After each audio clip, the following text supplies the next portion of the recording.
आगे बढ़ते हैं। देश की सबसे उम्रदराज शेरनी बेगम ने आज जयपुर के नाहरगढ़ रेस्क्यू सेंटर में दम तोड़ दिया है। 3 साल की शेरनी बेगम को 2005 में 30 साल की, माफ कीजिएगा, शेरनी बेगम जिसको 2005 में झारखंड के नटराज सर्कस से छुड़ा कर लाया गया था। पिछले 1 साल से उसका पैरालिसिस का इलाज भी चल रहा था। एसीएफ जगदीश गुप्ता के मुताबिक शेरनी बेगम पिछले 2 दिन से कुछ खा नहीं रही थी और कल उसने थोड़ा पानी भी पिया था, लेकिन ज़्यादा उम्र होने की वजह से आज इलाज के दरमियान उसने दम तोड़ दिया। इसके बाद बेगम का पोस्टमार्टम कर अंतिम संस्कार कर दिया गया। आमतौर पर शेर की उम्र अधिकतम 18 साल मानी जाती है, लेकिन कैप्टिव में रहने के चलते हाइब्रिड नस्ल की बेगम रिकॉर्ड 30 साल तक जिंदा रही।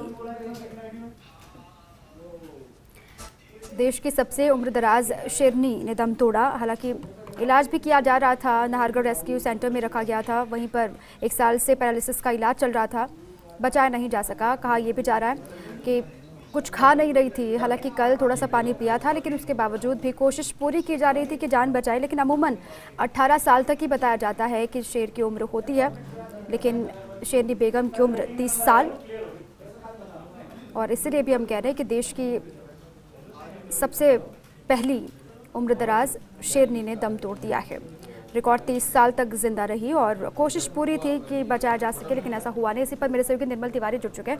निर्मल, क्या बताई जा रही है वजह साफ तौर से? हालांकि पहले से ही 1 साल से भी पैरालिसिस का इलाज तो चल ही रहा था, क्या कह रहे हैं डॉक्टर्स? देखिए दीपा, ये देश की सबसे उम्रदराज शेरनी है और इसको हाइब्रिड नस्ल की शेरनी है। यानी कि हाइब्रिड है तो इसलिए थोड़ी सी उम्र उसकी ज्यादा हो भी सकती है। नॉर्मली 17 से 18 साल ही एक शेर जी पाता है, लेकिन ये कैप्टिव में रही, इस वजह से 30 वर्ष तक जी। 2005 में इसको झारखंड के एक नटराज सर्कस से यहाँ छुड़ा कर लाया गया था। उसके बाद से लगातार यहाँ इसका इलाज चल रहा था। स्वस्थ हो गई थी, लेकिन चूंकि बहुत ज्यादा उम्रदराज थी तो पिछले 1 वर्ष से पैरालिसिस से लगातार जूझ रही थी।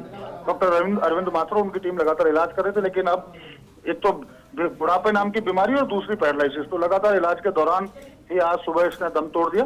पोस्टमार्टम के बाद बेगम का विधिवत तरीके से अंतिम संस्कार कर दिया गया। लेकिन बड़ी बात दीपा पूरे इस केस में यह है कि आज जो रेस्क्यू सेंटर था वो पूरी तरह, उसमें जितने भी 65 के करीब बाघ, शेर और लेपर्ड जो सर्कसों से छुड़ा के लाए गए थे, आज ये उसकी अंतिम प्रतिनिधि थी। यानी अब रेस्क्यू सेंटर के अंदर सर्कस से छुड़ाया हुआ कोई भी बिग कैट अब मौजूद नहीं है। आज जैसे ही बेगम की मौत हुई, रेस्क्यू सेंटर भी पूरी तरह से खाली हो चुका है और अब नाहरगढ़ बायोलॉजिकल जो पार्क है उसके अंदर ही बिग कैट्स की जो है उसमें 5 लेपर्ड, उसके अलावा शेर और बाघ वहीं पर मौजूद है, लेकिन रेस्क्यू सेंटर अब पूरी तरह से खाली हो चुका है। दीपा, चलिए, बहुत शुक्रिया निर्मल आपका तमाम जानकारियों के लिए।